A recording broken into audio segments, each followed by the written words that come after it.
Hello friends, welcome back to my channel. I'm reading for Sagittarius energy today, and I really like your reading, so I'm going to say September could be a great month for people with strong Sagittarius energy. Just a reminder, it's not a personal like one-on-one reading. I'm reading for Sagittarius energy, and we're all affected by that at some point, so how strongly it affects you depends on kind of what's going on in your chart and the dominance of Sagittarius and things like that. But if normally you vibe with Sagittarius energy, it might be your reading.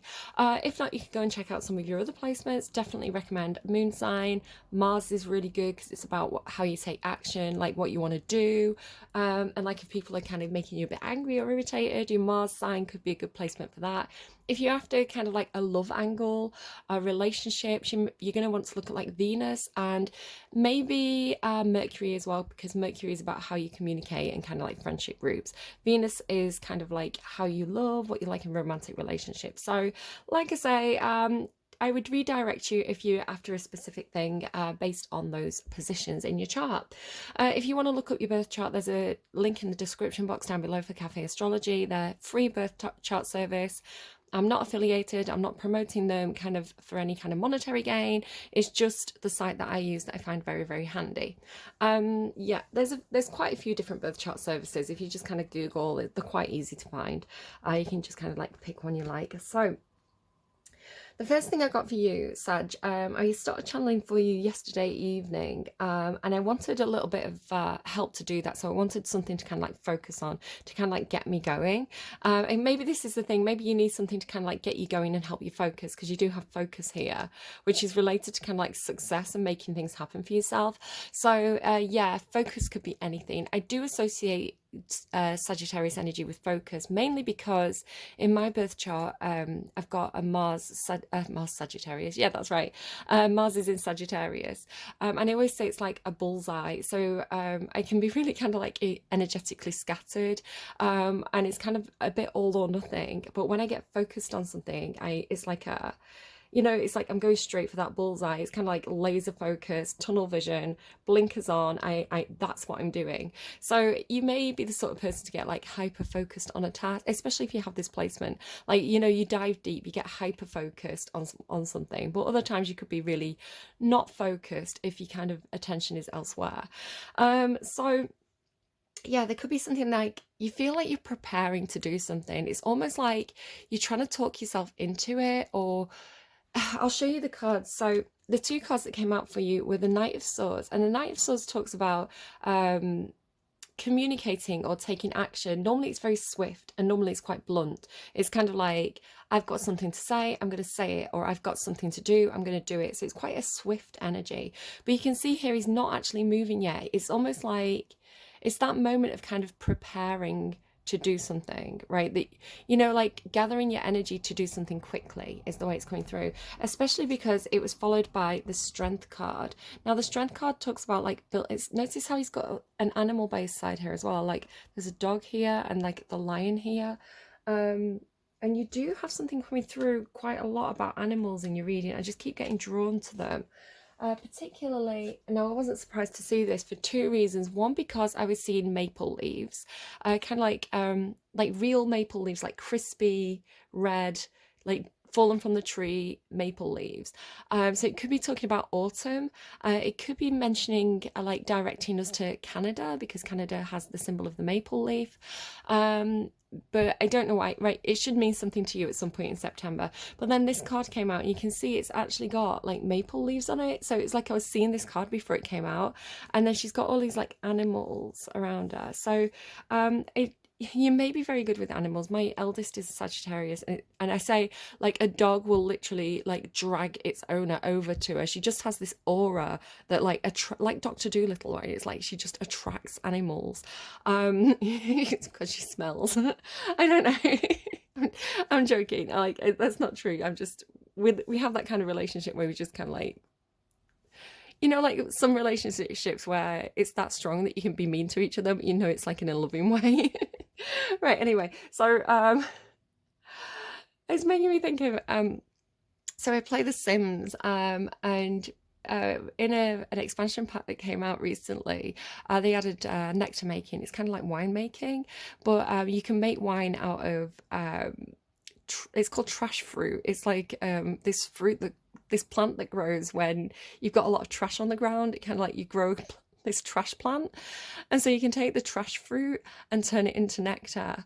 And it's kind of like, why would you do that? It's kind of gross, but it gives this, when the sim drinks it, they get this kind of like stink about them. It's kind of like, you know, like if you eat mushrooms or onion and it kind of like comes out your pores for like the next day, you know, it's kind of like you just stink of like old moldy onion like for ages, for like hours. So it's kind of like that. It's kind of like the Sims go around stinking, but it's like animals really like it. Animals are like, oh my god, you smell great. So I don't know, it's making me think of that. Anything that comes out in a reading is part of the reading. It'll make sense, right? It's like something to do with your pheromones or something just attracts animals. I'm not saying that you stink, Sagittarius, although maybe you do, I don't know. But do you know what? It doesn't seem like it's a bad thing. Like the animals like it, right? I don't know, that's kind of funny. Me just offending my viewers in all my readings. Okay. I'm wondering why I don't get many views. So why don't I get many views? Hey, Sagittarius, you stink. But the animals like it. All right, okay. Guys, we all stink sometimes. It's fine. We're humans with bodies and pores. So there's a thing that I keep seeing. It pops up on my, again, anything that comes in the reading is part of the reading. But I keep seeing this advert on my YouTube feed, and it says it's a pore remover. So it's like this makeup stick, kind of like what do you put into your foundation? I can't think what it's called now. I do use it, but I can't think what it's called. So it's like, it prepares your skin to put makeup on it, basically. It's like one of these, but it says pore eraser. And then it's got this image of like a normal girl with pores. You know, like the pores that are, they're not a flaw, they're a feature. They're designed to let your skin breathe. They're designed to like perspire so that you don't overheat. You know, like they have a function. Pores are a good thing. You're not meant to get rid of them. If you got rid of all the pores on your body, you'd literally die. Like, what? So it's so funny to me. Like, and then it has like, you know, like a before and after, and it's like a normal girl with pores because that's what we have because we're human. And then like a completely like airbrushed, like makeup on airbrushed image where it's like the pore eraser worked. She erased her pores. And it's like, all right, she looks great, but like she's going to be dead in 5 minutes. It's like, why do we do that to ourselves? Why do we convince ourselves that something dangerous and unnatural is attractive? You know, like, do you remember like false boobs in like the 80s and 90s? Like, they were so dangerous. There was all these stories about them like popping on airplanes and like, you know, causing all kinds of like diseases because they were just so dangerous. And it's like, why did we think like, oh yeah, that looks really attractive? Like, not everybody did, right? Because I don't know, but I don't. Why do we get these kind of like false beauty standards? Even like Botox is looking bizarre to me now. I think when it first, I don't know, because it's always been not Botox. What's the one? Lip filler, like lip filler. Like at first, when it started like trending again, and people were having like the really cute like little Russian doll lips, I thought they were really pretty, and I was kind of thinking, do I want a little tiny bit of lip filler? Do I want to kind of like give myself those like cute little Russian doll lips? You know, you just get it in the top, like the top center and the bottom center, and basically I didn't trust that they weren't just going to like fill my lips too much and make me look like a blow up doll, so I didn't get it done. But again, it was like I was being kind of brainwashed into thinking, oh, should you spend money on getting like random stuff pumped into your lips? Oh, so glad I didn't get it done now. But it's like, it's become so common. It's like a kind of affordable and common. And so definitely in my area, like a lot of girls have it. But it's starting to look, I think, you know, when a trend becomes, you know, when a trend peaks, this is something to do with your reading, because I've also got it about like Disney as well, which I'll come back to in my notes. You know, when like a trend peaks, like something gets to its like peak of popularity, and then it almost becomes off-putting then. It's kind of like, it's, you know, it's like too much. Like, you know, like you could have a song and the song could be great. I know this happened to me with like Bryan Adams. What's that Bryan Adams song that was from like the Robin Hood movie? I've got Meatloaf in my head. I would do anything for love, but it's not that song. Look into my eyes, that's the one. You will see what you mean to me. It's like everyone loved that song, right? It was like, and it was like, I remember it was trending. It was like number one for like 16 weeks or something ridiculous. And it was like a great song. Everybody's like, look into my ass. But then it overplayed, right? It got too much airtime. And every time it came on, you were like, oh my God, I can't hear this song one more time. So it's like that with lip fillers now for me. I'm like, do you know how ridiculous you look? Especially because people have been having it for a while and they've started to get like the trout pout, you know, and it kind of like, it's not in the lips anymore. It's like moved to the surrounding areas, but they just keep getting more done. So they're starting to kind of look like, you know, like how chimpanzees, like the kind of like the entire mouth kind of like puffs out. And I'm like, it doesn't look attractive anymore. It looks stupid. But like still people who aren't good at spotting it still kind of go, oh, that's so attractive. And I'm like, it's not though. It's not. It's like some kind of like brainwashing. It doesn't look good. Anyway, and that's not to say if you do have lip fillers, I'm not saying you personally like don't look good. You might look great, right? They do still suit some people, but it's kind of like the overfilling, you know, like the overfilling and then like continuing to pump it into the lips and it starts to like puffy like around the cheeks and around the upper lip and kind of the like the chin area, you know, like around the lips, and it looks weird. Anyway, I don't know why I went off on a side note there, but it's part of your reading. It really, really is, because you've got something about you've definitely got a theme coming through about like what's popular and like what's especially like commercialized things, like very kind of you know, capitalist, commercialized, like something to do with like algorithms as well, and then like a shift in that to something that's like more grassroots. So again, I'll come back to that. But these two initial cards, they look to me like you were preparing, like building your confidence. It's almost like a best man about to go and give his speech, right? It's and maybe being a little bit nervous about it, you know, being backstage and kind of rehearsing your lines, and then you know, trying to kind of build up your confidence for that moment of action, of having to do the performance.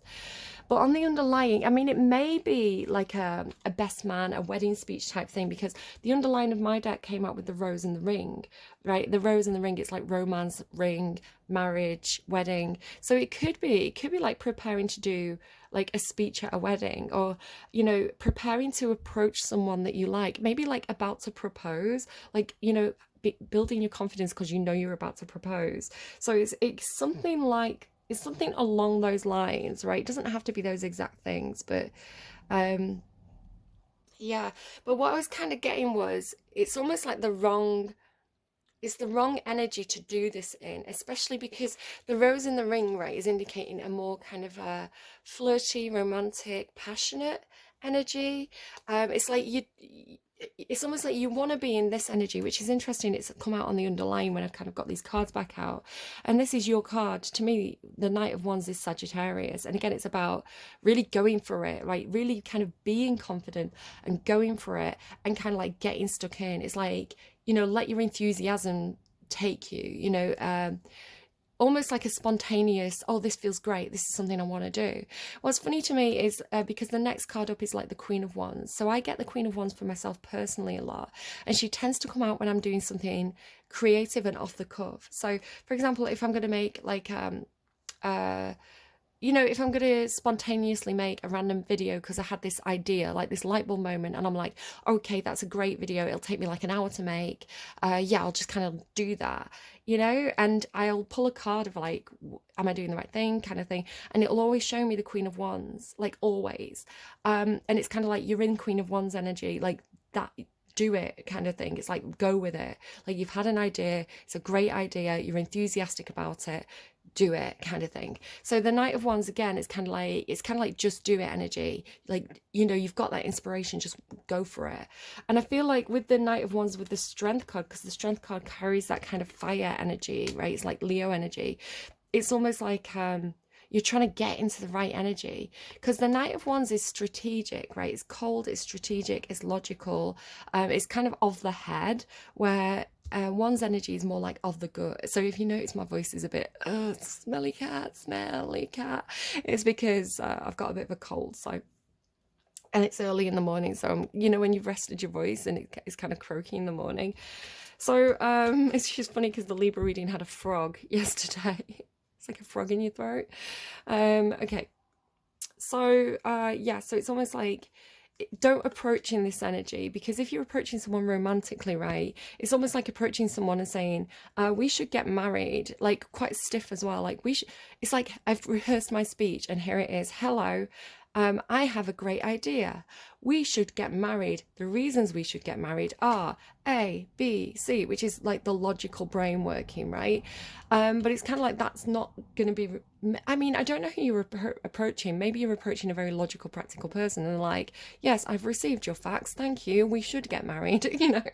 But it's almost like normally when you're approaching someone romantically, you want to kind of go in with a bit of Casanova energy, you like sweep them off the feet, like. But again, not everybody responds well to that, right? Some people would be like, I mean, I don't trust it. If someone comes on a bit too strong and a bit overly, like if someone's like reading me love poetry, I'm kind of like, what are you trying to hide, mate? I'm a little bit kind of like suspicious of it. Again, that's because I've got a lot of Libra in my chart. Like I operate in this energy. So again, I guess it's kind of like, I don't know. You know who you're approaching, right? You know the best energy to kind of approach them in. But I would say at least have a little bit of the fire, right? At least show some enthusiasm. Don't be like, we should do this because it's the logical thing to do. I don't know. Like save the logical argument for like almost not plan B, but it's kind of like lead with the confidence, lead with the hot kind of fiery spontaneity, and then fall back on. And these are the reasons why I think this would be a great idea, right? But don't blow it. Yeah, be more romantic. I got the word August, so I heard August. And I do have a note already for Capricorn, because Capricorn gets Augustus Caesar quite a lot in their readings. And so I was thinking, when I started to receive the download, I was like, that feels like that's for Capricorn, which is obviously the sign that I'm doing next. But it could be for you. So if you kind of Sagittarius, I'm trying to say August, Sagittarius August cusp, Sagittarius Capricorn cusp, or you've got a lot of Cappy in your chart, you're dealing with the Cappy, maybe just go and watch the downloaded messages, the intrusive messages at the start of their reading for the Augustus bit, because that could also be for you. But if I'm taking it for you, or the word August itself, maybe something happened in August. Maybe somebody's got an August birthday. August could be an important month for you. But also the word August, the traditional like Latin meaning of it, kind of means something like serious.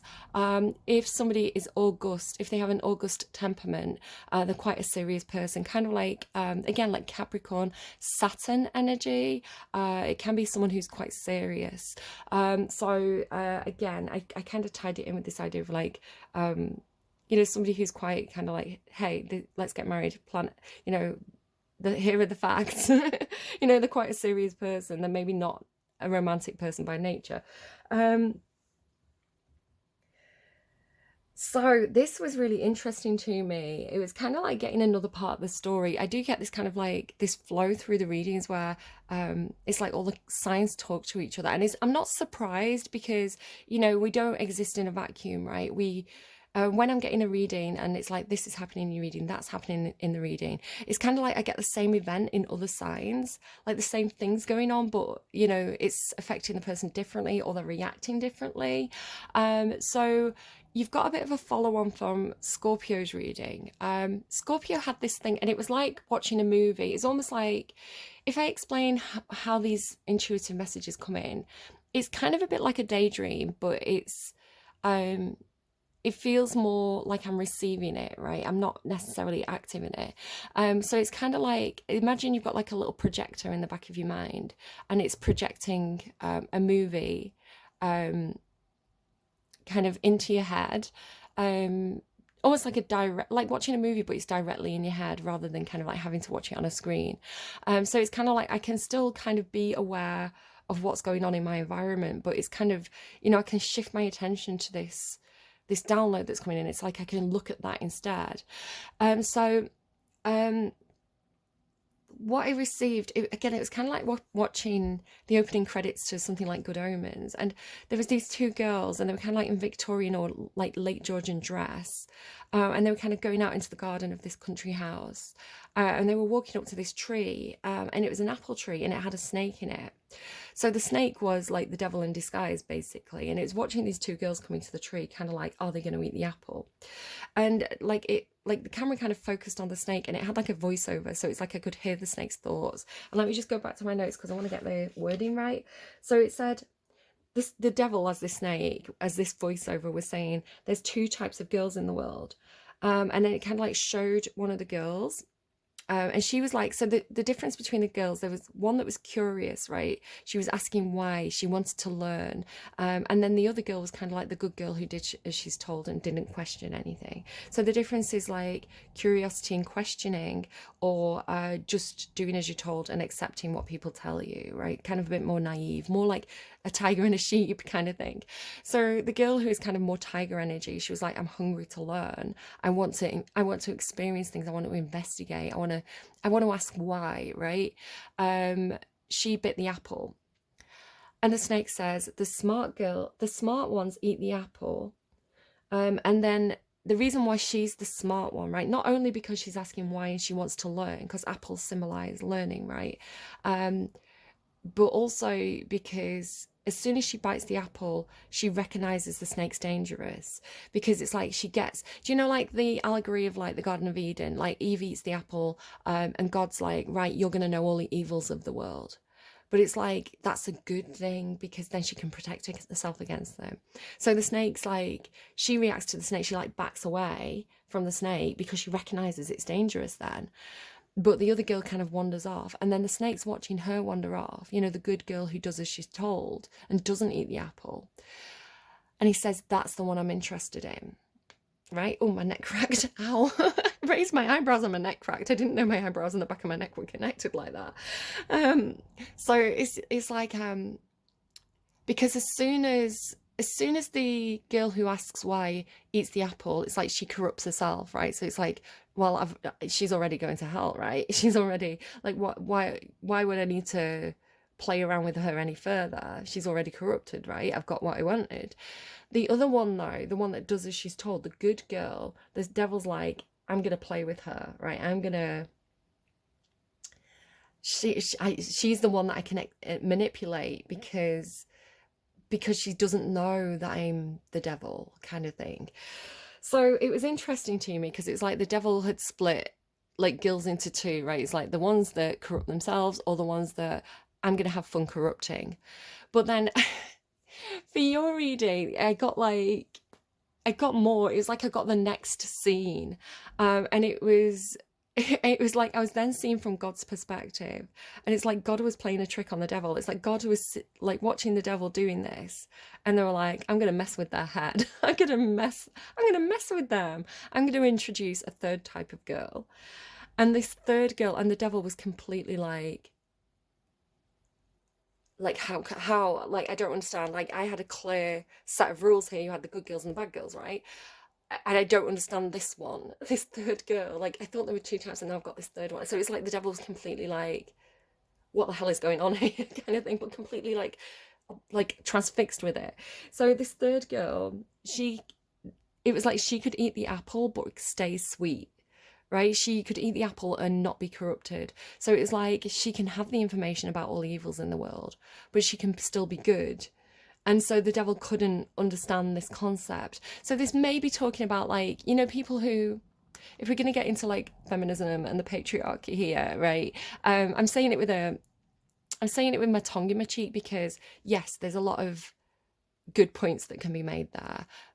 Do I sometimes feel like people are like shoving it down your throat? Like, yeah, I feel like, you know, sometimes I'm like, we all know this, but hey, Barbie movie, we all know about the patriarchy, right? We like, you tell me something I don't know. So yeah, sometimes you do feel like it's kind of like, can we move on from that? Can we have some more, like, I don't know, can we dive a bit deeper? Can we go into some more kind of nuanced discussions about that? So I'm always resistant to say it, even though it comes up all the time in my readings.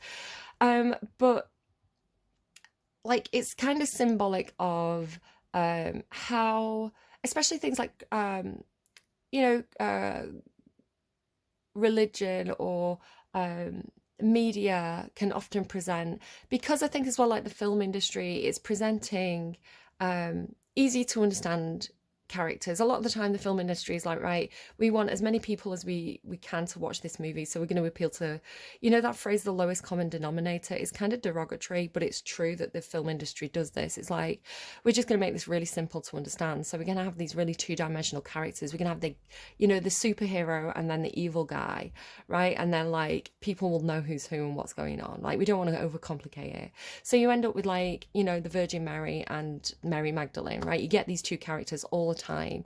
Like, go and look at Shakespeare, you know, like, it's a trope. It's a blueprint of any kind of media that we consume. You know, you get the good girl and you get the bad girl.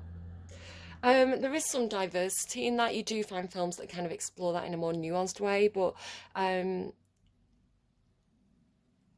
again, it's almost like, you know, sometimes I think, and it's not even just guys, right? It's like society can sometimes think of people as like good or bad, right? And it's kind of like, you know, like cancel culture. It's like you do one bad thing, you show that you're human and fallible once, and it's like deplatform, cancel, and it's kind of like, well, like people like he without sin cast the first stone, right? Like, we all make mistakes. Like, can we forgive us? Can we forgive ourselves as a human race? Maybe. Jesus died for our sins, guys. We don't have to be so bitchy. So it's kind of like, yeah, I think it's kind of almost like our brain. We've been brainwashed as a society to think that, you know, people are either good or bad, and so when we encounter someone who is, you know, like a smart woman who's kind, it's kind of like, wait, what? A smart, sexy woman who's also kind. You know, like the high school, you know, like that trope of kind of like high school cliques and, you know, the mean bitchy Regina George. But it's kind of like the head cheerleader is actually kind, and you're like, wait, what? You're meant to be the bad character, and it's like you're actually sweet. Wait, what's going on here? That doesn't make sense. So it's that kind of thing of kind of like, because we've been conditioned to think in a certain way, when we get something new thrown in the mix, it's like our brains can't handle it. Like, we don't know what to do with that. It's like, no, I want to put it in a box, and then you can't put it in a box. So it's kind of like, I just want to reject this idea entirely, something like that. So yeah, let's keep going. But I thought that was really interesting. I kind of like the idea of kind of like God throwing a cat amongst the pigeons and confusing the devil kind of thing. Um, and then I got in the world but not of it. So it could be you. You could be the third person, right? The one that can have knowledge of bad things, right? And walk in those dark areas of life, but not be touched by it, like remain untainted. I call it unicorn energy. It's the difference for me. Somebody who carries unicorn energy. It's the difference between a child. Oh, I'm getting a beep beep truck, guys. A child who is naive and therefore like corruptible and exploitable by dark forces, because it doesn't have the red flags, right? It doesn't know. It's kind of like a child who thinks they've had a life where everybody's been kind to them. So when someone's mean to them, it's like, wait, what's happening? I've got no defense against this.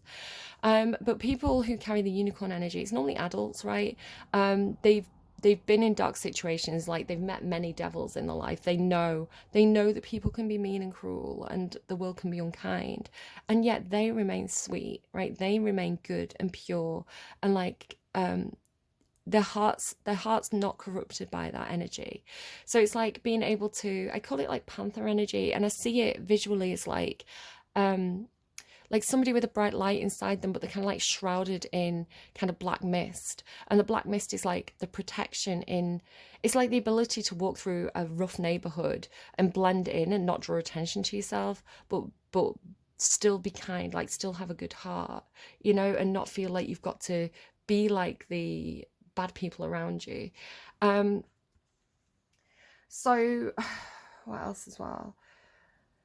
The song that randomized for you is the great the Hotel Sata, not Sata, the Hotel Saya, which is from the Great Gatsby soundtrack, and it's a kind of musical version of Young and Beautiful by Lana Del Rey.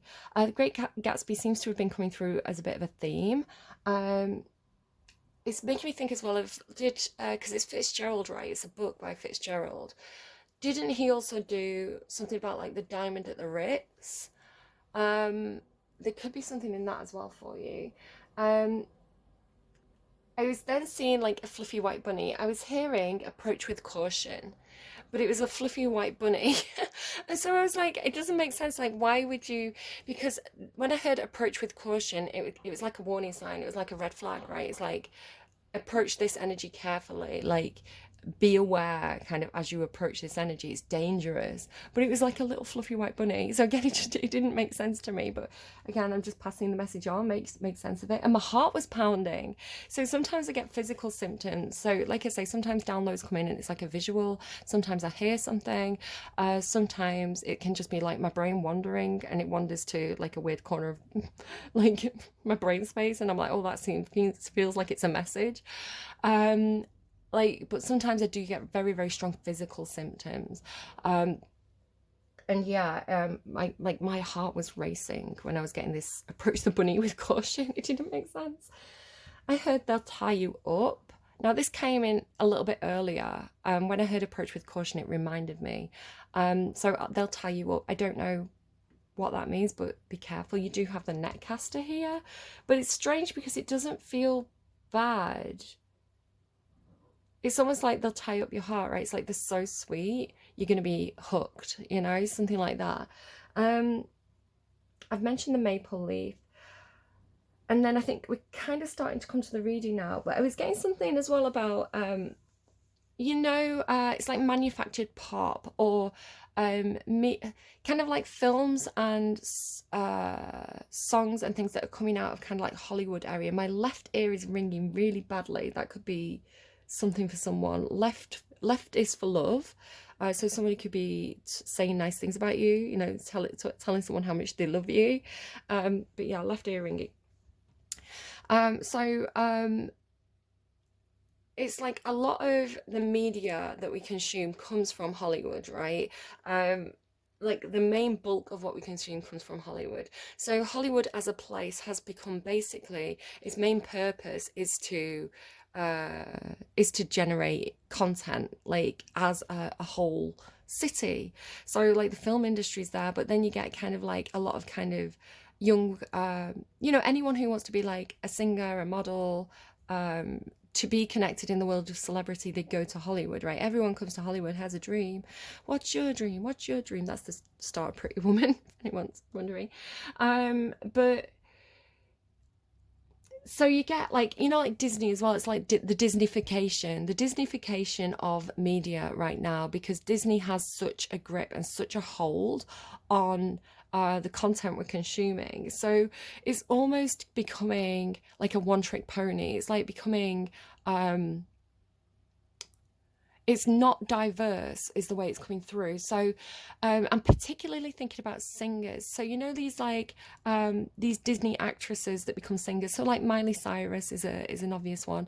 And there's people like, I'm not even sure if they're connected with Disney or not, but they definitely feel like they're coming from that machine, right, of Hollywood, or like of LA. So kind of like Olivia, what's the name of Olivia Rodrigo. And this isn't to say these girls aren't talented. They're very talented. You can say the same with K-pop, right? So like the Korean kind of pop industry has become this machine. It's like the place has become a machine of manufactured pop. So it's like almost like like society has become so just watching a mango past on, he's like, maybe it's relevant to you in some sort of ways. Like he had a toolbox, he was like on his phone. So maybe you're getting some building work done or something, I don't know. Like maybe you're getting like a contractor in. But yeah, it's almost like, and I was thinking about these, like like teen Disney shows, and they'll have like the Mexican girl and the Asian girl, and then like the white girl, and it's kind of like, but they're very like 2D tropes, right? They're very like one dimensional. I mean, I'm going to be careful because I know how popular these shows and things can be. I'm just trying to explain it in a way where I'm not being derogatory to the performers themselves, like the K-pop stars, who I know, like they work so hard to get where they are, and they're so talented, and they're very multifaceted. They're like the singers, they're dancers, they're models. It's like they very skilled at what they do, right? Because they've gone through that, like almost like a production, like a machine of creating kind of the perfect pop star. And then like Disney as well, I feel is very similar. And like I always look at these girls and like you've grown up in such a bubble and you don't even realize it. You know, it's like this, it's like they've grown up in this enchanted world of where it's so normal to be like, I'm, you know, to be normal, to be famous. Like it's kind of like very kind of silver spoon. And again, not to say that they don't have hardships and not to say that they don't put a lot of work into what they do and really believe in what they're doing. But I think the result, let me put it a different way. So Disney has such a grip on the film industry because they have the Disney princess movies, right? Which are a big box office draws. And they also have a grip on like Star Wars. And I think, do they also own like Marvel as well? So it's kind of like they've got a monopoly on the film industry, right? And they've got so many, like so much money and so many resources that they can really like throw at these kind of like big budget movies, you know, and they can take those risks and they can take those gambles, but they're also playing it really safe. So there's something about working the algorithm coming through for you, because I'm going to get to that as well in my notes in a minute. Something about working the algorithm. It's like, this is how the algorithm's set up. And it's almost getting boring because it's very samey. So like, you know, how they'd keep doing like the live action Disney movies. Like when they did Cinderella back in the day, that was great, right? It was like, you know, they did a really great job of that. But then, you know, it's kind of like, and then we got Lion King, and now we're getting Little Mermaid, and now we're getting Snow White, and people are kind of getting sick of it. And it's like, it's not enough. It's not enough to just, because there's like Snow White, I've seen is receiving a lot of backlash. Like they've made the actress Latina, I think. I can't remember exactly where she's from.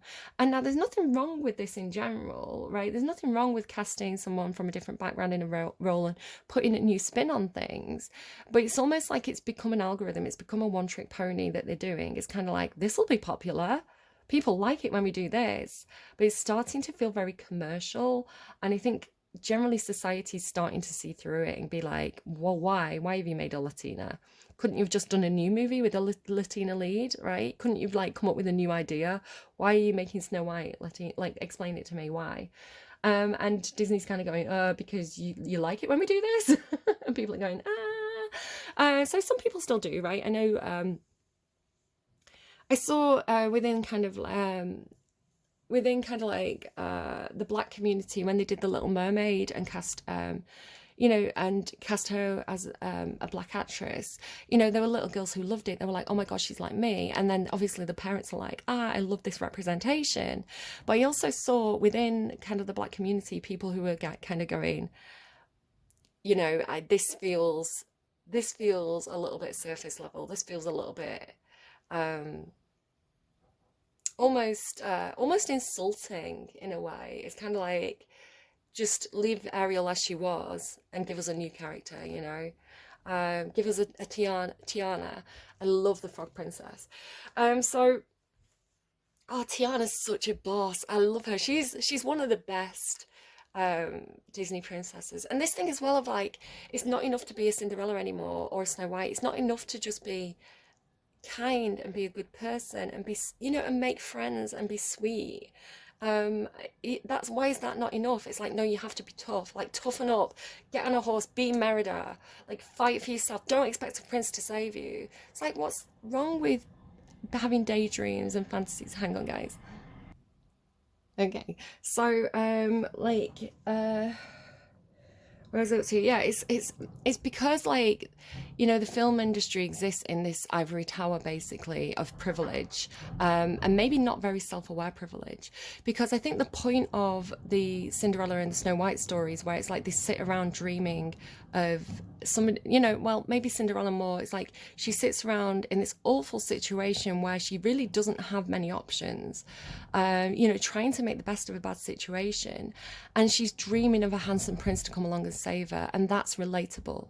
It's relatable because that is a lot of people's stories, right? Down on the ground level, you know, there's a lot of, not just girls out there's a lot of people out there who sit there in a bad situation, very limited choices, very limited options, trying to make the best of, you know, the situation as much as they can, thinking, I hate this, but I don't have choices. and thinking, wouldn't it be great if I could just win the lottery? Wouldn't it be great if, some kind of sugar daddy or sugar mummy came into my life and like loved me, like really loved me and took me out of this situation? It's relatable. It's because humans daydream. It gives us hope, and it gives us yeah, it gives us hope in a dark place. It's like, don't take our fucking daydreams away, Disney, right? So it's kind of like, and it's beautiful. It's beautiful that this privileged prince falls in love with her and accepts her. He's like, he sees past, the fact that she's not a princess, that she doesn't have money, and he just loves her because she's a kind person. And isn't that beautiful? Isn't that beautiful? Isn't that something worth, a story worth protecting and promoting? But suddenly that's not enough, right? So I'm thinking of that Cinderella movie that kind of flopped a little bit, where it's kind of like she was a dressmaker, she was like a seamstress, and people didn't really react very well to it. And it was a decent story. I think they were doing something good with it, but there's something where there's this idea, I think, where it's kind of like, and it's not coming from a bad place, because it's like, no, you've got to fight for yourself, right? But it's kind of like we're already in this dog eat dog world, right? We're in this dog eat dog world where it's hard to be successful. It's hard to get seen, get promoted, get yourself out there. It's hard to change your life if you're in a shit place. Basically, there's so many obstacles, and so already people are kind of like running on 90%, 100%, working 3 jobs to feed the kids. It's like people are already working so hard. And then the media is telling us, but you need to work harder. You need to work harder. You need to be the one that works the hardest. You need to be like, that's how you're the special girl, by being the one who's kind of like going at 110%. And I feel like it's a very, very, it's a message that comes from a consumerist society. It's a message that comes from a capitalist society. This idea of like, to have a good life, you have to work hard, and maybe you have to be kind of mean and tough. And yeah, that might be realistic in the society that we've created, but why have we created that society that doesn't value the sweet, kind person who's wishing for something better? Why do we think that's something that we should tread all over? I think society's become mean and selfish, and I don't like it. I want to say that, big up the Cinderellas. And like, again, it's very Piscean, like the Piscean ability to daydream and put on the rose tinted glasses in order to cope. I think there's a lot of value in that perhaps is underestimated, because when you can dream of something better, you can visualize it and you can work towards it, right? And if we're talking about visualizing a better society, maybe collectively we can all work together towards that dream. Now, I do see a big shift coming, because I talk about Pluto quite a lot in my readings. He's a big old force of nature, a very slow moving planet, but it has a huge effect on us. It has a generational effect on us. So I've actually made a note about the Pluto in Libra generation specifically. Just before I move on from the Disney thing, I was getting a specific reference of kind of like, Miley Cyrus, who is this kind of privileged ivory tower Disney princess herself, and again, I'm not being derogatory. I know she's had some struggles, right? I know that she recently kind of like, did she get divorced? So like, I'm not saying that she has a perfect life, like a fantasy life, but she has a life a lot of people dream of. I was getting this thing about, I feel a shift coming as Pluto moves from Capricorn, which is this kind of is quite a traditional money-based system kind of energy, this Saturn energy, as it moves into Aquarius, which is much more society-based and liberal and innovative. I'm going to see I'm predicting a shift in the media production as well. We can already see it. We can already see how Disney's reached a peak here. I feel like it's peaked in popularity. They're going to have to innovate, which is the Aquarian energy, or people are going to get sick of this algorithm that they've been kind of choosing their movies on and choosing their music on as well. Because like, if you look at Miley Cyrus, right, do like when she dressed up and acted all punk, she's not really punk. It's like Cinderella acting punk. It's like, girl, like, going all like blah at the camera. It was punk cosplay, where real punk came from the underground in the UK, right? The real punk movement was like fucking Vivienne Westwood. What's that? Not Ben Behaving Badly. What was that TV show? I can't think, but it's like, you know, Rick Mail. It was kind of like this. It was this underground movement. It was almost this counterculture movement that rejected the kind of you know, the consumerism of kind of like the 80s, and I think punk actually was like 70s, right? But it was a backlash trend, and it was a grassroots trend, right? And it became massive and very influential.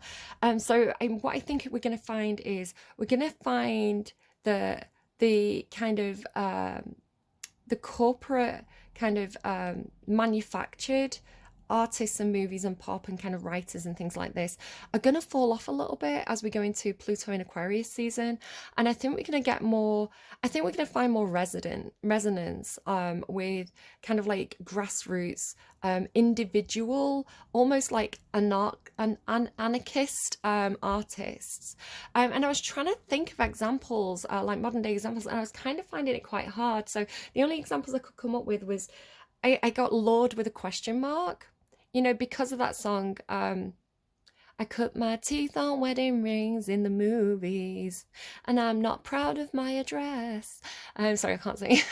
In a torn up town, no postcode envy, and it's like gold chains. Right, so that song specifically, I'm gonna kind of put that in your song list. Um, yeah, and then but again, I don't actually know. I think she's from Australia. I don't know if she's the she's like the daughter of a poet, so maybe she had a bit of a privileged life anyway. It's like Lily Allen as well. Lily Allen's like she has that kind of like London girl kind of vibe to her, but you know, her dad was a pretty successful actor, so she was a little bit silver spoon, like she, you know. Um but yeah, someone like Halsey, perhaps. Now, I'm not quite sure about Halsey's entire background, but I think she was from like Long Island, and she gained popularity by writing poetry on, I think it was like Tumblr. And then that's how she became very, very successful. She's kind of very self-made, I want to say. Yeah, I think there's going to be kind of like Jeffree Star, even Jeffree Star kind of he got fame because of MySpace. Yeah, and then he was living in the Hollywood Hills, guys. He became very, very rich.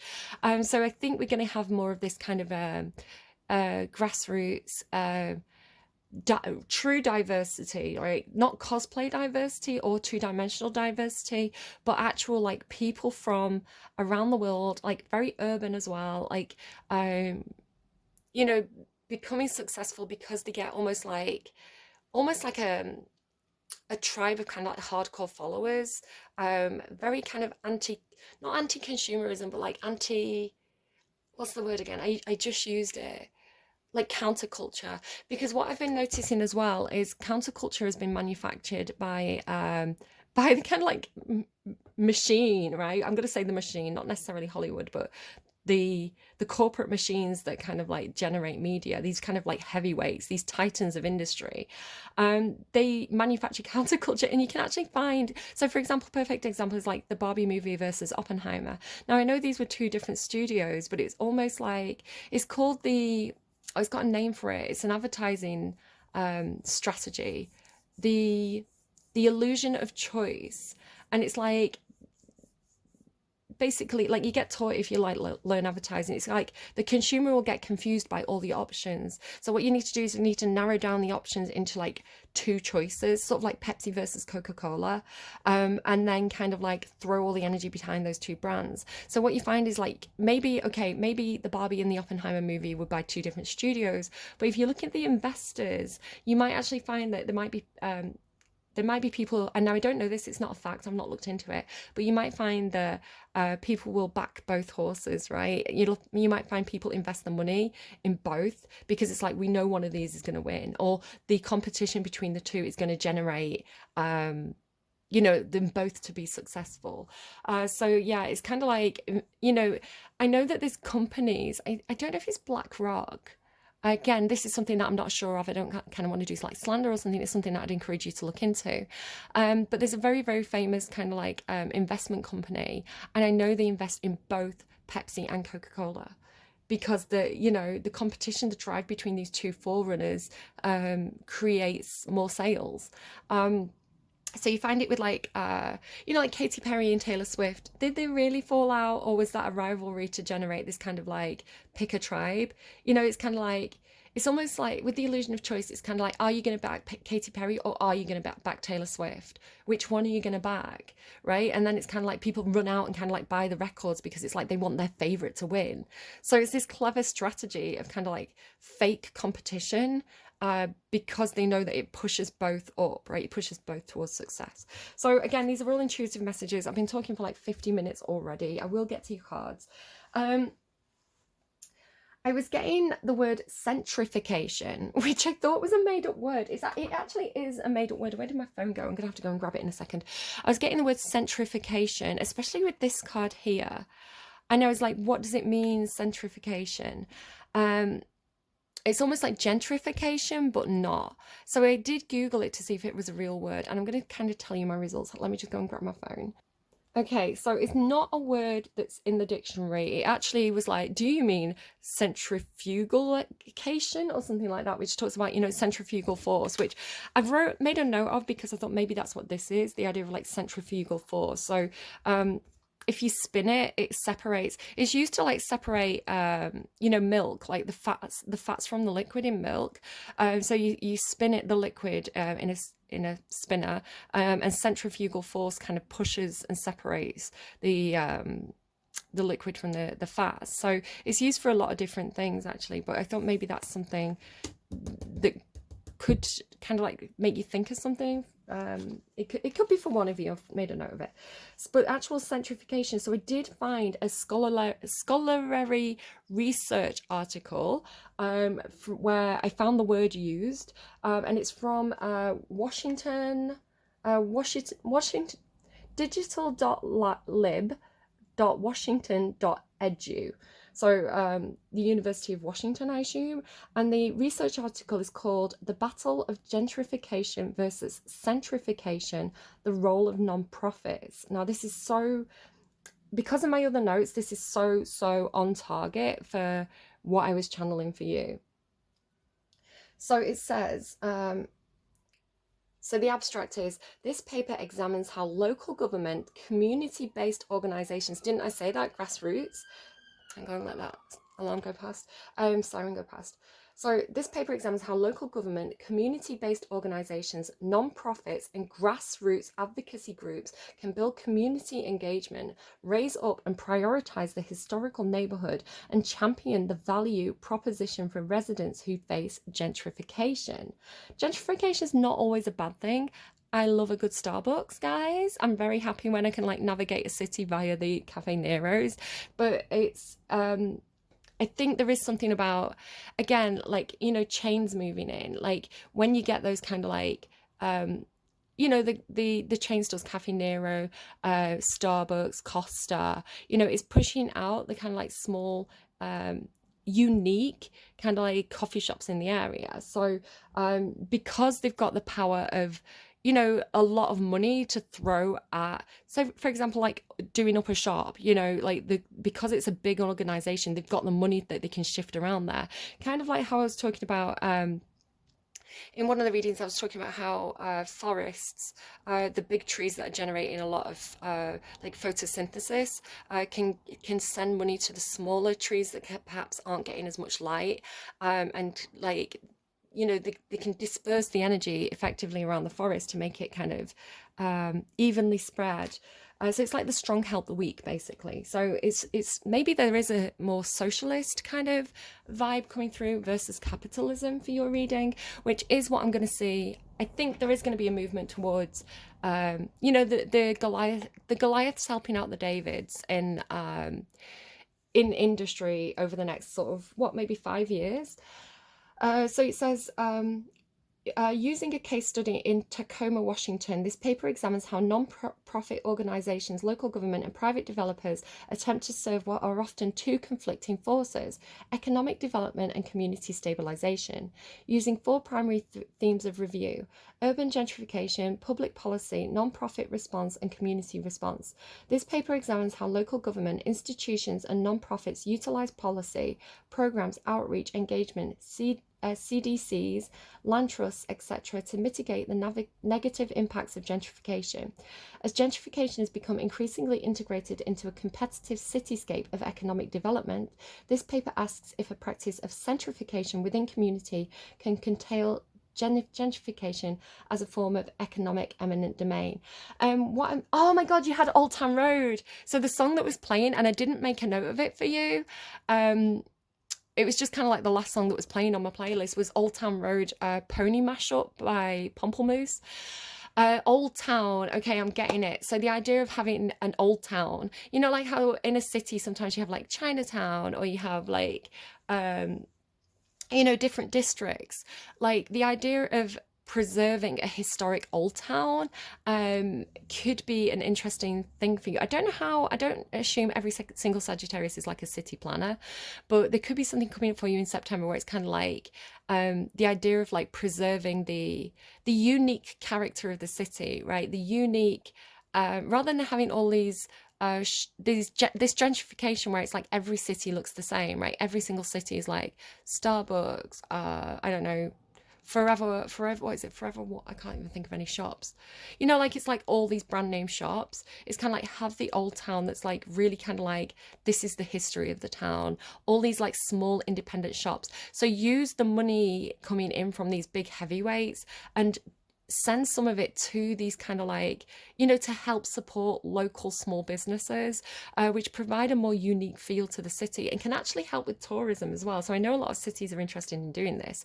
So it's kind of like, come to our city, go and spend money in Old Town, like go and see kind of the historic, you know, maybe having like museums there as well that talk about the history of the place. So yeah, I kind of like that for your reading. I think we're going to see a movement towards that. Kind of like I live near Manchester. It's like probably my closest city. And so the idea of kind of like oasis, right? And kind of like, you know, a lot of that kind of like club culture that made Manchester what it is. We have things like Affleck's Palace, which has actually become a little bit more gentrified, but Affleck's Palace is kind of like small businesses that kind of rent a space in this big building, and it's quite unique and it's quite quirky, but it's such a landmark of Manchester, right? So it's kind of like, I don't know, I'm gonna move on. Threes, I feel like it could be you and two others. It's like the gang of three, right? The gang of three that are going to do this project. And then I ended up watching a Mr. Beast philanthropy video. So if you don't know Mr. Beast, he's a YouTuber and he's kind of cracked it. I love him. I think he's so clever because he took an algorithm, right? The YouTube algorithm, which is basically the more views you get, the more money you get. The more, if you do something kind of extreme, it's going to give you more viewers, right? Which is going to get more money. So what he ended up doing kind of like in his early days, all the money he was making on videos, he would spend and he would give away. And because he was giving away such huge amounts of money, it attracted a lot of attention, which made his channel grow, and he got more money, right? And then like more attention, and then he started to get sponsorship deals. So he was basically, all the money that was going into his channel, and this was something he started with his friends. So I think again, it's like the power of three. So he started with his friends Chris and what is his other friend called? Chandler. I think they were kind of like the main three that kind of like they were kind of like the pillars of the channel, right? And then, you know, his little gang has grown over the years, but they're the three that popped to mind. So this idea of like the three of you, right? You and two friends perhaps. But yeah, so basically he's got to a point in his career where he's got such a big reputation, right? He's like the kind of reputation that can make things happen, right? He can speak to businesses and say, hey, do you want to get involved in this video? You know, he can speak to charities who are going to be like, hey, do you want us to get involved? And like, he's a bit of a heavyweight, right? He can come in and like, he's got a name that people, you know, when they hear his name, it's kind of like, oh, Mr. Beast wants to get involved. Like, yeah, let's see what he wants to say to us. So he's got the attention of businesses basically now at this point. And so he started this second channel, Mr. Beast Philanthropy. And he's not done it on his own, right? He's got a team of people helping him now. He's got like, I don't know, like producers and things like that, I think now. But basically he's using his platform and his reputation to do good for the sake of doing good, basically. And yes, it has the side effect of like boosting his reputation even further. Like, you know, he's not doing it purely through the goodness of his heart. It is also a strategic business move, but I think it genuinely makes him so happy. I think he's that kind of person. It makes him happy to do good in the world. And so the video I watched was he was renovating an orphanage in South Africa. That had kind of become, I think it was about to be closed because it was like so run down. So he just like sent a team of builders over there. He got you know, food companies involved who are going to like supply the food to the orphanage, you know, and he kind of like, he was like, okay, I'm going to use my influence and my resources to just do something good, right? And yeah, generate a lot of views on on that video. So it's like making the algorithm work, but making the algorithm work for the people who, it's like the trees that need help, right? Or the small businesses that need help, or the charities that need help. So I really, really like that. I think it's a really cool, it's making me smile. Your reading's really making me smile. So, okay, let's go to your actual reading itself. So the standing stones, this energy here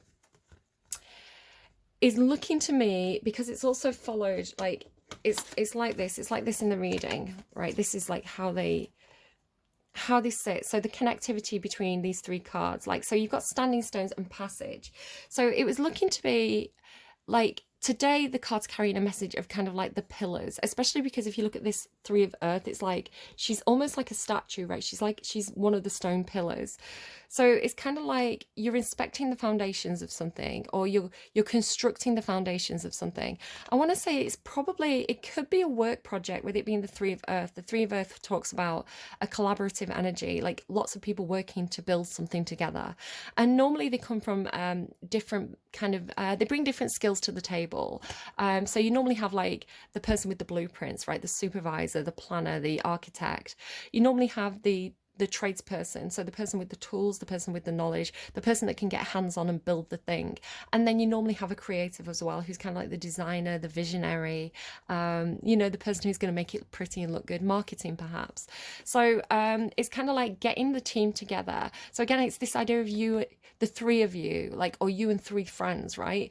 So it's like getting the team together to build the strong foundations of something, like to get the pillars kind of like stable and strong, because it's solidity, right? So it's like to make and it's inner core as well. It's like, let's make the heart of this something that's really stable, right? Let's get the basics right, is the way it's coming through.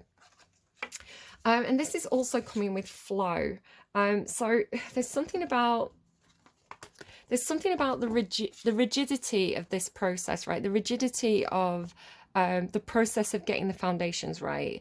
It's almost like this is a very, very fixed energy, like a fixed position. Again, the idea of like, because this almost looks to me like the globe, right? And it's talking about the inner core being stable. And then you've got this circle as well. So it's kind of like, you know, if this is going to spin very, very fast, that centrifugal force is going to pull on the center. So it's like the center has to be really stable and strong. So for example, if you were putting up, say for example, you were building a like a merry-go-round. What are those things? What are those rides that you get? It's kind of like a merry-go-round, but you sit in the little chairs and you kind of like, you know, if the chairs lift up and go out, so it's kind of like this centrifugal fairground ride, right? Do you know what I'm talking about? So it's kind of like the what happens is, as the weight spreads out and spins, like you get a pull, right? The energy pulls on the center, so you need the central pillar to be really strong so that it doesn't start wobbling and eventually kind of like, you know, get pulled out. So it's like, make the center of this very, very stable, because the more stable the center is, the more the outside is going to be able to flow around it. You've got a lot of stuff about fluidity and flow. So let me just kind of show you those cards as well, just so I can show you where I'm going with this. So it's like the center is stable, the center's fixed and strong, so things can flow around it. So here as well with the fluidity and the outer core, it's can you see how like flowing it is? So, and here as well, like you see how her dress is kind of like flowing and her dress is very, very fixed. So Yeah, it's definitely talking to me about kind of like earth and water energy. Like you have to be very grounded. You have to plant your feet really firmly here. It's like the roots need to go deep because the water is going to be a strong force. It's going to be like a heavy pull. So like the more work you can do on the foundation, the more easily things are going to flow further down the line is the way it's coming through. So for example, if this was a work project, and you're just starting to get it off the ground. Maybe you're starting a new business, right? And you're just getting it off the ground. It's like, do the foundation work. Don't skip any steps. Really plan this really, really well. And kind of like just build the foundation of this business strong. And then I feel like because things are going to pick up and things are going to go quite fast. So you really want that. It's kind of like maybe it's something to do with like get the systems in place. Get the systems in place. Make sure they're working well because as you start to get a lot of orders in, those systems are gonna, there's gonna be a lot of demand on those systems. So if those systems kind of aren't set up properly, you're gonna get a backlog of orders. It's gonna be a pain in the ass. So get the systems right, get the basics right, get the foundation of this right because things are gonna flow fast. I don't know if some of you are in some kind of like dressmaking business, because there's definitely something about the skirt that I'm seeing here. So can you see how her skirt's kind of like very, very solid? It's kind of got this kind of like Medusa energy. It's kind of like she's been turned to stone almost. So it's kind of like someone who's very firm and solid, but they're watching someone else who flows, right? Because she's got this like gorgeous like flowy skirt. And then here as well, like it's like her skirt's so long that she's had to lift it. I'm going to come back to that as well. And then here as well, it's kind of like she's got this, it's almost like the fabric that she's used to make her dress is almost, it's like a second skin because can you see how the water flows around her? So it's just talking about like flowy fabrics and flowy, like a flowy skirt, a flowy dress rather than something that's heavy. So it's like if you're dressmaking, it's like, and there's a reason why I'm talking about this that I'll explain in a second. So if you're dressmaking, right, you don't want to use something like, if you're dressmaking and you want to make something that's very like ethereal and flowy, you don't want to make it out of something heavy like linen or cord. You want to make it out of something light and airy like a silk or a gauze fabric or now this is why I'm talking about this. I've got a dress that I absolutely love, like the cut of it fits really nicely and it's made of a really nice fabric that just kind of like flows. So I've been thinking to myself, because I like the cut of the dress so much, I have got like a sewing machine and stuff. I'm not a brilliant dressmaker, but I was thinking to myself, I kind of like the idea of kind of making the same dress myself out of different fabrics. Like I love it that much. I want it in like all the colors. I'm that kind of person. I'm kind of like, when I like something, I want it in every color. I kind of started searching and I was trying to find like the suppliers. I found the supplier of the dress. I could buy my dress in a multi-pack. But kind of like I ended up finding the dress in different colors, but not really the color that I was looking for. And like they didn't have my size in the one that I liked. So I was like, okay, so I'm going to end up like making my own dress.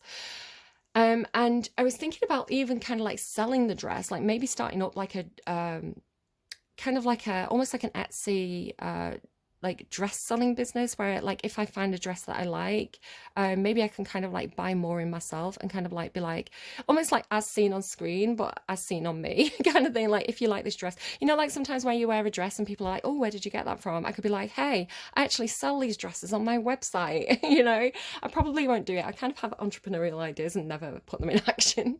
But yeah, I kind of I'm seeing Call Me Chris. Is it Call Me Chris? It may or may not be. So there's I watch a YouTube channel sometimes. I feel like it's not Call Me Chris.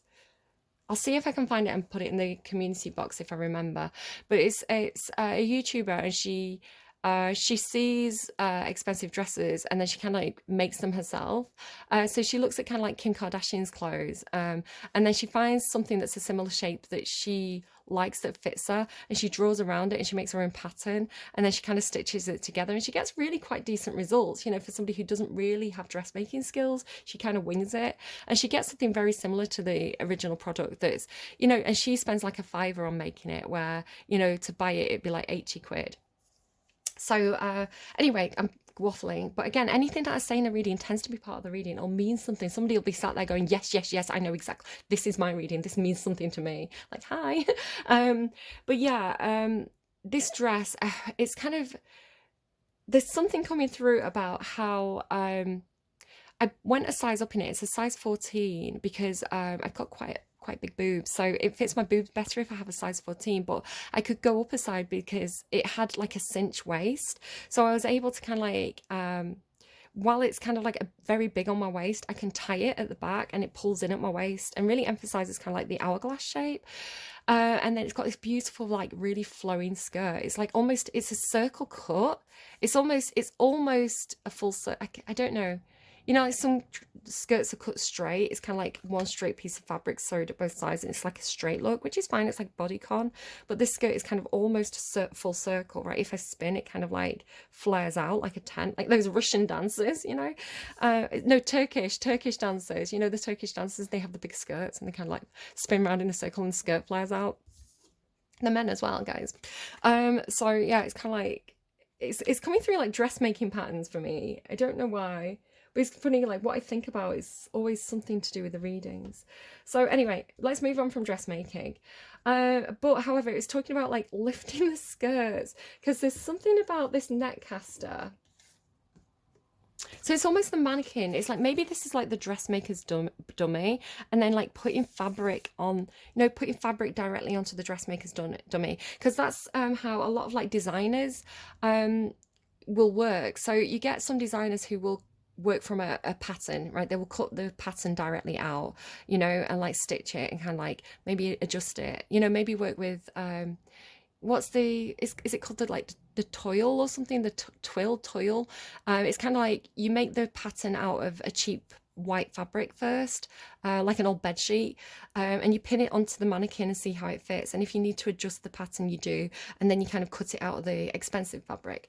So it's kind of like a test run fabric. So it's looking to like that to me. It's like looking like putting the white, it's like draping the fabric. So you get people as well who like, maybe it's something to do with like what's that, Project Runway or Project Catwalk, depending on if you're in America or the UK. It's like there's a version in each country, right? And there's America calls it a runway, England we call it a catwalk. So it's like Project Catwalk, where it's kind of like you see the people draping the fabric. So if you've got a very luxurious fabric, like sometimes you like work with the drape to make it look kind of like, it kind of looks more expensive if you do it that way, if you hand drape it and hand cut it kind of on the mannequin rather than following a pattern, because patterns are kind of industrial, right? It could be something as well about, again, if you're dressmaking, I'm just going to share some knowledge with you because it might help you out. So you can cut on the bias. So this is what Chanel did and made her really, like, this is why Chanel Coco Chanel innovated the fashion industry, because it's cheaper to cut fabric on the, like the weft and the wane, I don't know words. If you have a piece of fabric and you cut the patterns out straight like that, like the blocks are like straight, it's normally money saving because you can get more cut out of the fabric. But if you cut on the bias, which is the sideways, so where the threads run like this, most people will cut along the threads like that, but if you turn the fabric and you cut on an angle, it's called cutting on the bias, and like it means the fabric drapes better. It's because of the way that the thread sits. If you, for example, if you cut a skirt on the bias, it's going to flow really beautifully, but it is a lot more of an expensive technique. You don't get as much out of your fabric if you do it that way, so you've got to be very clever with it, which again is why Coco Chanel was so innovative, because she was like, hey, have you tried cutting on the bias? It's harder as well, it's harder to stitch because the thread's more likely to like unravel and things like that. So anyway, it could be helpful to somebody, especially as well because you've got like the neck castering connectivity, and it does look like, right, it's like it's cut, the fabric's like in squares there, but it's more of an angle there. So I feel like it is something, it's almost like as well like beading. It's coming through like, it really is coming through like dressmaking, which is funny because Libra had this thing about threading. Libra's whole thing was like threading the dreams onto the needle. I feel like Virgo had it as well. It's kind of like the thread broke and all the beads drops on the floor, but the beads were people's dreams. So it's like they need to kind of like rethread all the dreams back onto the connection, right? So it's like the connectivity, connecting dreams. But it's looking to me today like lifting the skirts, right? It's almost like or like drawing the curtain. So it's like you pull the string and it draws the curtain. So maybe it is some kind, it's making me think of Barbie dolls.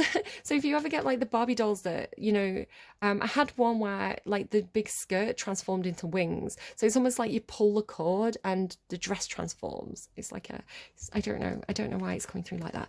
So if I can focus, it's looking to me like lifting the skirts, right? It's kind of like a big skirt where, you know, I was wearing this dress the other day and I was going down some steps, but I would have tripped over my skirt. So I almost felt like a Disney princess. I had to like lift my skirt all daintily and like with my little high heels on, like clippy cloppy down the stairs. But what's funny to me is it's looking like lifting the skirt and like, you know, seeing someone's skinny legs. Maybe it's like the can as well, you know, like lifting a skirt and kicking her legs. It could be something like that.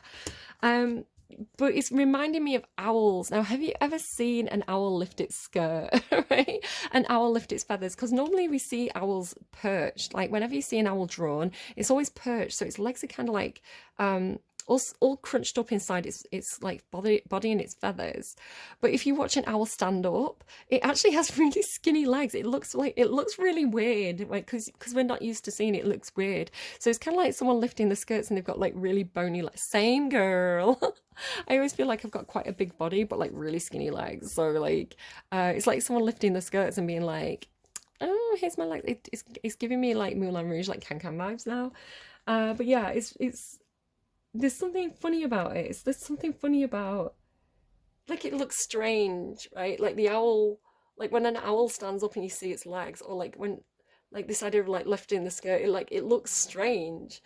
Um, and then transformation as well. It's like, because it's coming through like, it's like transforming what you thought you knew about owls. It's the way it's coming through. Funny, owls came through for Libra quite a lot. In Virgo, Leo's reading especially, it's like they were going consulting the oracle, right? They were going consulting the owl, and it was like this Queen of Swords card. So I was like, it's like you've got to go and consult the Libra.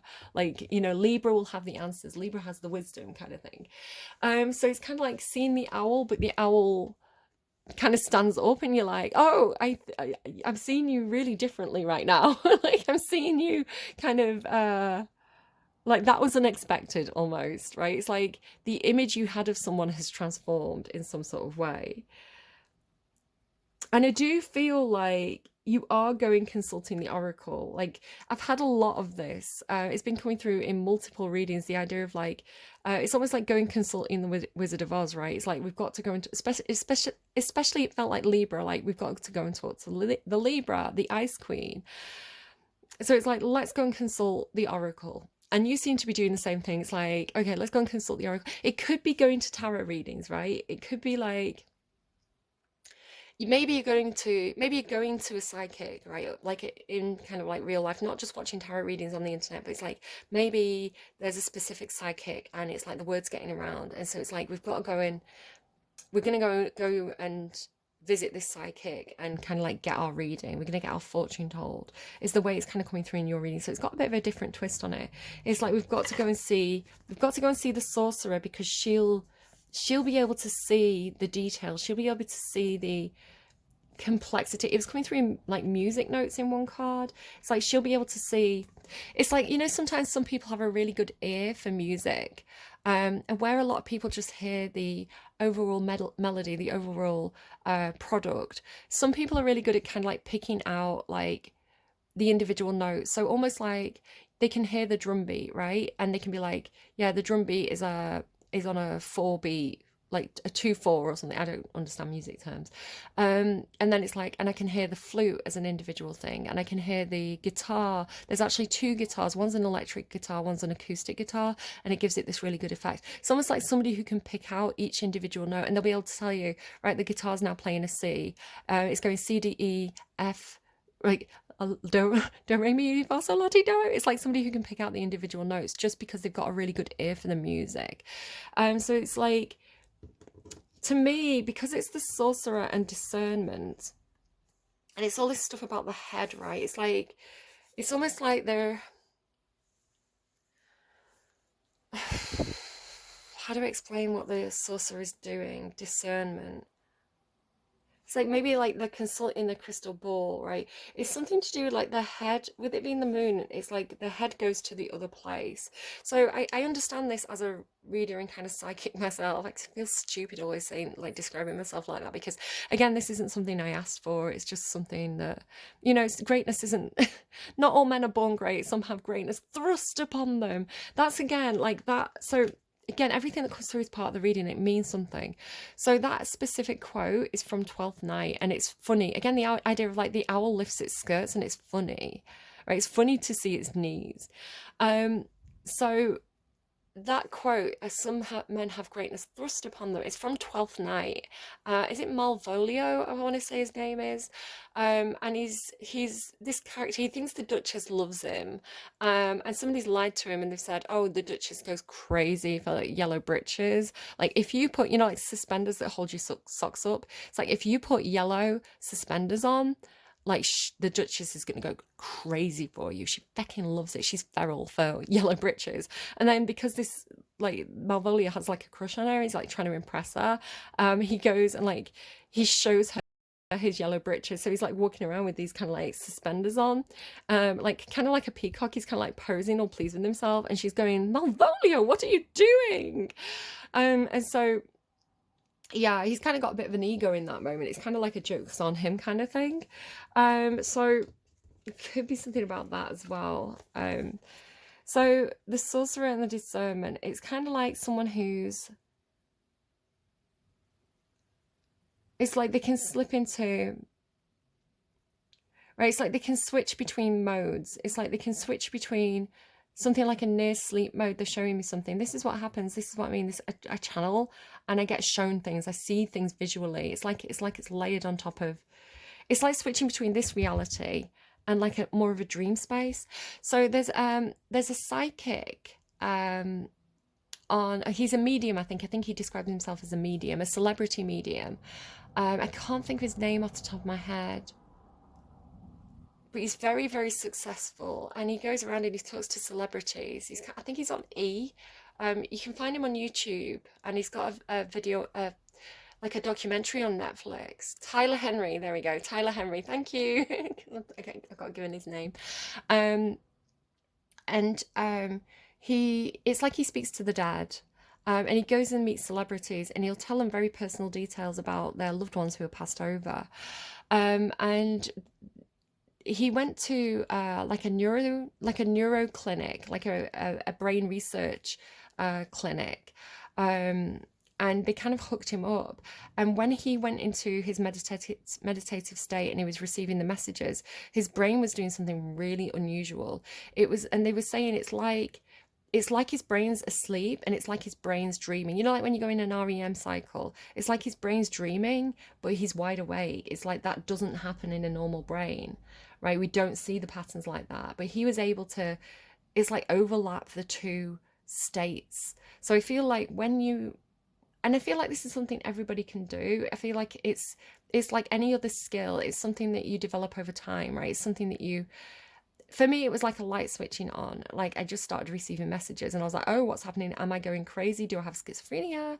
And it's like I got a lot of validation that no, you are actually receiving psychic messages. It happens all the time now. I get messages and it plays out. I get messages and it plays out all the time. Like I knew about that court case. What else as well? There's something. Oh, BioWare. I was getting this stuff about like rolling layoffs. And I even remember like thinking it's like a computer game company. So EA did spring to mind because I'm familiar with EA as a company, and it's like you're seeing the pattern. It's like your ears to the ground, you see this coming, the rolling layoffs, it's going to happen again, because they do this every now and again. They'll do a review and they'll close studios and open new studios. It's kind of again like moving the resources around, right, within the company. But yeah, I was getting this for like 2 weeks, 1 week before it happened, before the news broke. And the news broke, and yeah, EA's shut a studio. They've like laid off some really long-term kind of like veteran employees in BioWare. Yeah, it's kind of, yeah, I get validation that what I'm getting is true, right? It's true. So it's like you're going consulting the sorceress, right? She's it's like maybe holding an object in her hand as well, right? It's like maybe you've got an object that means something to you, so she holds it in her hand and kind of like can read the object or like tell you about it. So consulting the oracle, and it's like she tells you, I feel like this is the message of the sorcerer. This is the message of the oracle. It's like, this will be successful. It's like, yes, this, if you're asking about a work project, right, these pillars, she's saying, yes, it's going to be successful, but you have to focus. It's like, focus your, or she's telling you where to focus your energy. It's like, focus your energy on these areas. And that's what's going to bring you success. So it's like, it's almost like she's green lighting it. So I want to say you pick up speed very, very quickly, right? You get into the workflow, right? It's coming through like workflow because it's with the Three of Pentacles. So the movement and the will, it's this real speeding up, right? It's this real, like this feels like slow, cautious movement. And then the tiger, I'm just suddenly noticing like the hot air balloon. I don't know if there's something to that. But then the tiger's looking like almost like leaping forward with it, like really like will as well. It's like putting your willpower into it, like all your willpower, all your focus. That Sagittarius Mars energy is kind of like, okay, we know. And then this is kind of looking like a bullseye as well, right? It's like, because it's coming through with like centrification, it's like go for the center, right? Make the center solid, and then everything's going to flow easily around it, is the way it's coming through. So you're throwing all your energy into that, right? And it's also got this energy of like all hands on deck, right? It's kind of like, because this sometimes looks to me like the round table, right? Everybody coming together, like a board meeting or something. It's like everybody's coming together and putting their hand on the table. Or when people put the hand into the middle and they go like high five, like a group of people will do that. So it's kind of like everybody coming together to the center, right? All hands on deck, but then maybe receiving instructions, maybe receiving receiving their assignment, because it's kind of like everybody's then going off from the center to do their own thing, kind of thing.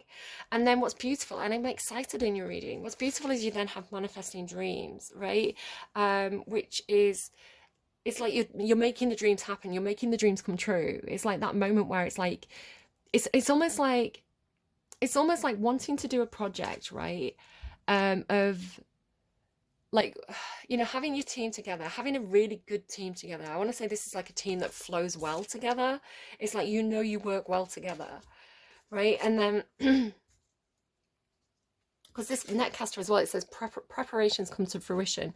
It's like you've got the foundations right. It's like, you've got the plan, right? It's almost like because it's like the pillars, right? You've got the plan, you've worked really hard on getting the center of this right. So it's like you're going to, maybe this is even like your boss, right? It's like you're presenting it to the boss, saying like, are we getting the green light? Do we go ahead with this project? And they're green lighting it, right? Maybe giving you some feedback, maybe giving you something to tweak, but they're saying, yeah, this is going to be successful. This is where I want you to focus your energy, focus on the middle, right? So it's kind of like you get the go ahead to manifest the dream. So it's kind of like everybody's ideas on this project, everybody's wishes for what this project is getting the go ahead. It's like, yes, we can make it happen. The preparations have come to fruition, and now it's like the moment where it's happening. And you have this beautiful card here as well. It's like miracles. It's almost like it has this unbelievable feel to it. It's like this feeling of kind of like, it's like heaven is a place on earth, or dreams do come true kind of energy. It's like, I don't know, it just feels very, very, it has a really positive feel to it. There might be something about the letter W, because it's Wizard of the Woods, Rainbow Waterfall, which has two W's here, and then Water Spirit as well, and SS as well. So Secret Spring Success, Water Spirit. So there could be something, maybe somebody's got the initials WS or SW, maybe, or that's what the project's called, right? It's going to be like Sugar Winter. I don't know. Like, it's like, it could be like, or it could be like a code word, SWWS, right? So take that if it resonates. If it means nothing, don't worry about it. Just move swiftly on. Two M's as well there. It's funny because sometimes the numbers talk to me, and today the letters are talking to me.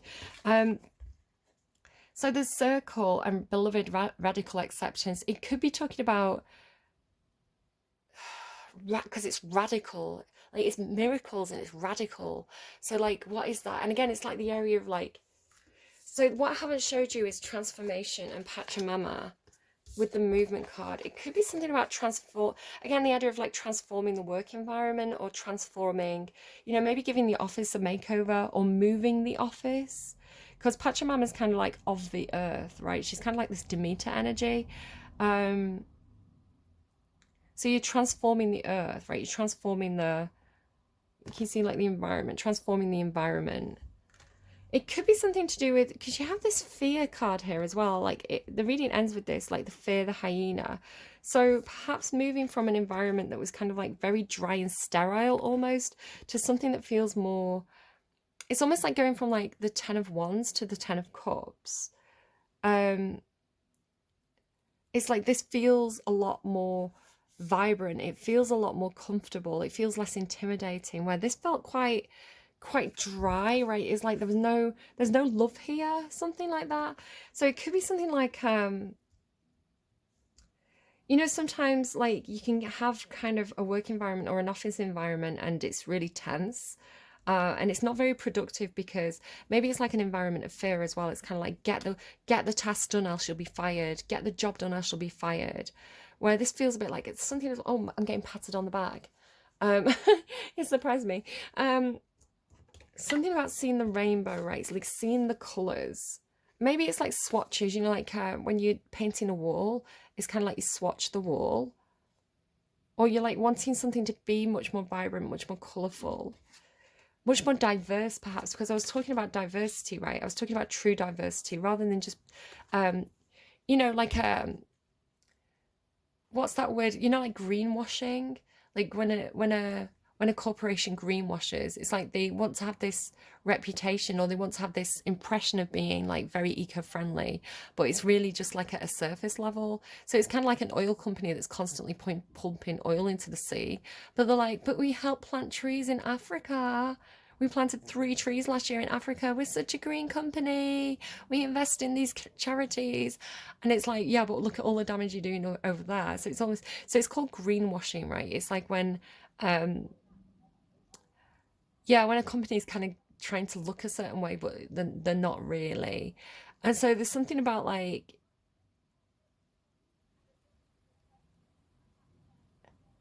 it's something about like, it's not true diversity if it's just at a surface level, right? If say this was like Wall Street, if every single person in that office went to a certain university, right? They all went to Harvard, right? I don't know if Harvard does kind of like finances. I assume so. It's like they all went to Harvard. They all study finance, and they all live in the richest area of New York.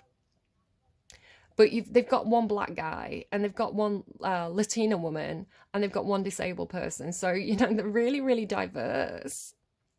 And it's like, yeah, but those people all went to Harvard, they all studied economics, and they all live in that posh area district of New York. So you've not really got diversity. It's like it's almost like in the box thinking, right? It's like everybody here all thinks the same way because they've all been taught to think the same way. And okay, maybe, the grandparent came from Argentina, but it doesn't make them know anything about Argentina. Do you see what I'm saying there? I'm not, it's like a surface level diversity where, this is almost like bringing people in from those actual places, right? It's like bringing people in who are from Argentina or from Africa or from like different places around the world, like true representation rather than just kind of like, well, we've got the token person, it's like a true, and then it's very, very, it's truly diverse, right? So you do get much more innovative thinking because people are bringing more, it's like the range of knowledge has increased. So where you had this kind of like box knowledge of kind of like almost like a soundboard, again, the idea of like the Disney executives being like, this is a great idea, the algorithm works. It's kind of like, and I'm sorry, Disney executives, like maybe you're great people, right? But maybe you are a little bit blinkered without realizing it. I don't know. Just throwing that out there. Love you. Don't come for me. Don't send your lawyers. So it's kind of like, I love you. I named myself after Cinderella because I love you so much. Go Cinderella, Cinderella hype. So it's kind of yeah, it's kind of like a very corporate environment that becomes almost like, it's like all the, oh my God, you have this card. So on the, oh my God, look at these cards. Right, beautiful. I love that they gave me the, I love that they gave me the imagery for this. So kind of like, it's like this, it's kind of like hitting a brick wall because you're in the box, right? It's like everyone in that office is all in the box. So it's kind of like you've ran out of ideas because it's, imagine all these walls are mirrors, right? Because it's just the same ideas bouncing around in there. I had another similar reading like this. It was talking about, oh, it's gone out of my head. Maybe it's not relevant. It just, the idea just got sucked out of my head. Like it got vacuumed out of my head. Like, thanks, guys. Yeah, it's like smashing the glass ceiling, right? But it's almost like, again, it's like, instead of being like smashing the glass ceiling, it's like something about grassroots, right? Getting back to basics, getting back to, or smashing through the dry phase to get to this lush phase, right? It's like the miracle. The miracle is that the waterfall's here. The dream of making, maybe it's like the dream of making more water in the environment. So more feelings, more connectivity, more, the idea of kind of like making a work family, like a 10 of cups environment in a 10 of pentacles environment. But yeah, it's like, because this card, like the vanishing mirror, ego sublimination, it's like, maybe you don't realize you're in the box because you can't see that things exist outside of it, right? And it's like when the walls smash, and you see perhaps a range of perspectives, it's almost like, you know, people get into like social media bubbles where, you know, they'll have an opinion and they'll connect with people who have the same opinion. And it's kind of like the world grows smaller because, you know, they're just having their own opinion kind of like bounce back to them. And it's kind of like if somebody tries to engage with them who has a different opinion, it's like, block them, block them. So it's almost like this blocking of like people of a different opinion, which is very unhealthy actually. And so it's almost like the Aquarian energy is like, you know, it's making me think of like, you know, how maybe it's a good thing. Maybe it's, my first instinct was that it was a bad thing, but maybe it is a good thing. Maybe he doesn't even realize he's doing this. So, you know, like Elon Musk is messing up Twitter. Sorry, X. Sultan. He's he's messing up Twitter. He's like took an established brand that had a great marketing, you know, a great logo, and he went, oh, let's do something stupid with it. And everybody's like, okay, Elon. So again, because he's surrounded by yes men, right? He's surrounded by people who just do what he wants to do because they're scared they're going to get fired if they don't. Which is creating this kind of vacuum of ideas for him, which again, he's stupid to do that. Elon Musk, yeah, I just called you stupid. It's like, how can somebody who's basically a genius be so stupid? It's like, surround yourself with the people who call you stupid, dumbass. Like, they're your true friends. Like, the yes men are just scared they're going to get fired, right? They're just going to go along with your bad ideas. You want the people who are going to be like, that's a bad idea. But he's had the idea of kind of like removing the ability to block people on Twitter, which isn't great because it's there for a safety measure, right? I don't even know if you can legally do this. I think there's like laws that say, no, you need to be able to block people. But in a strange way, it could actually turn out to be a good thing because people are going to engage more with people with different opinions, right? Rather than just getting themselves in a vacuum of ideas, you know, they're going to almost be forced to. And again, I'm not saying it's good. I'm not saying it's bad. I'm saying that it's going to have bad things that happen because of this, but it's also going to help people to be subjected to the idea that other people think differently to them. And that's a good thing, right? We're not all supposed to think the same thing because it gets boring. That was what came through the other reading. It was just like everything's boring because it's just this feedback loop. I think I called the reading the feedback loop. I think it was an Aquarius reading. It was one of the August readings, I want to say, like the feedback loop. It was just kind of like you know, we're wanting new ideas, but people just keep giving us the ideas that we've already put out there. It's almost like the algorithm itself is saying, I want innovation, but because I found an algorithm that works, you just keep giving me things that fit the algorithm. And maybe I want something that smashes the algorithm. I'm going to leave it there. I think that's why we leave the reading, but I do need to randomize you a song, Sagittarius. Yeah, I don't know. So again, like just to kind of like finish off with the cards there before we go. So the idea of like there's a lot of water here, right? And the fluidity and the flow, and it's coming through with a lot of color. So I want to say it is about making connections with other people, especially with like the jeweled weapon connectivity. It's like make those connections, get outside of your own thought process, you know, get different perspectives, invite different perspectives in, invite the people in who challenge your ideas, right? Who question you, challenge the people who argue with you, right? You know, that can be toxic, but it can be healthy. You know, disagreement is not toxicity. And I think sometimes we think of it, you know, as soon as someone has a different opinion, it's like, that's toxic. No, it's not. It's toxic to not engage with people who have a different idea to you. Like, yeah, if it turns into a screaming match, maybe it's not that great. Maybe you need a bit more listening skills, which comes with that water. But again, this beautiful flow of the outer core, because the center's strong, is seems very beautiful. But don't be tempted to step back.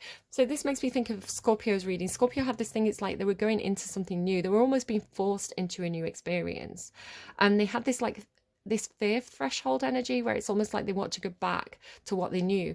But to go back to what you know, at least in your reading, is this dry environment, right? This dry environment of fear. It's like don't go back to that, right? It's like, you know what, that you've tried that, you know what that is, and you know it's not good, right? So try this. Yes, it's intimidating. Maybe there's a lot of people there. Maybe it's just like, oh my god, there's more people in this environment. I'm not used to being around this many people. A little bit agoraphobic, but I want to say this is where you're meant to go. Like, look at how beautiful it is. Look at the cards, right? So just flow with it. Just go with it. Again, something again about the fabric becoming more sheer, right? It's almost like it could be something about like women's liberation, right? Like the liberation of the female body, not being afraid to show a little bit of skin or something, or creating a safe environment where you can show a bit of skin. I went to a wedding reception um, with people that I work with, and it's such a great group of people that I feel really safe with. And so I was kind of like being a little bit silly, and you know, like I could be myself and like not worry about, you know, if people were going to try and kind of, you know, like if I danced sexy, I didn't have to worry about like creepy people approaching me, because it's like everybody knew each other, right? So, and everybody was a good person, so I felt like I could kind of be myself in that environment. So yeah, it's like, you know, you're not scared if a boob pops out because, you know, you're with friends, that kind of thing. It could be something about that, but maybe not. Okay, let's get you a song. My tummy's rumbling. I've not had breakfast yet. So if you can hear my tummy going, it's saying, hey, Cinders, I'm hungry. When are you going to feed me? I don't want to look like a supermodel. I want to look like a big happy bear. But why am I being so silly? I don't know. Okay. What's the most important message to come through? Let's give ourselves a light bulb moment. Let's give ourselves clarity. Clear things up. Make it clear. Soft Landing by J.P. Saxe. For a second, the dysfunction felt romantic. 3 years in, and I can't stand it. Fell for your mystery and your reckless abandon. Now I'd prefer if you'd just be candid. I'm trying not to listen to the part of me that knows, no matter what I wanted, now it's out of my control. Brakes cut, and everything is coming undone. Full speed. I did say that. It's like this speeding up, right? Like, it's like, but it's like in a circle. Full speed, I'm just a blur to everyone. That's making me think of like, as well, my boss came in. She was very drunk, and she decided it was a good idea to grab everybody by the hand and spin them round and let them go. So she sent me going, and I was like, I have to go, right? It's like I have to go with centrifugal force. So when she lets me go, I just have to go in whatever direction she's spinning me in. It's like if I fight the gravity here, I'm gonna fall over. So like wherever she spins me, I'm just gonna go like as carefully as I can in that direction. So it kind of like ran across the dance floor. Full speed, I'm just a blur to everyone. Eyes shut and everything is coming undone. 100,000 miles past when it was fun. Only you get in the way. Eyes shut, and even though I know how it's ending, I'm still praying for a soft landing. I did fall over on my back at one point. I'm not looking for any particular new beginnings. I can't make the space for something else if I keep you in it. It's a bit uncomfortable. I'm learning how to. I'm not used to wanting anything that's not you. I'm trying not to listen to the part of me that knows no matter what I wanted, now it's out of my control.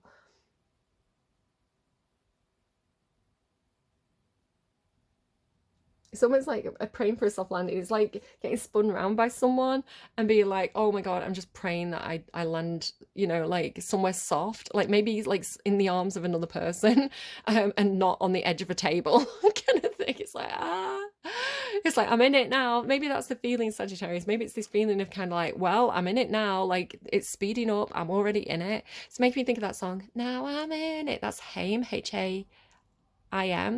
It's like, now I'm in it for a minute. So I've got two songs to add. I've got that Lorde song and the HAIM song. Yeah, so it feels like you're all caught up in something.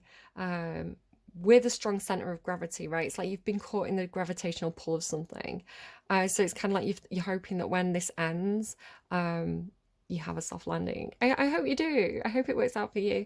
All right, take care of yourselves, Sagittarius. I nearly called you Scorpio. Have a great day, and I will see you again soon. Bye, friends.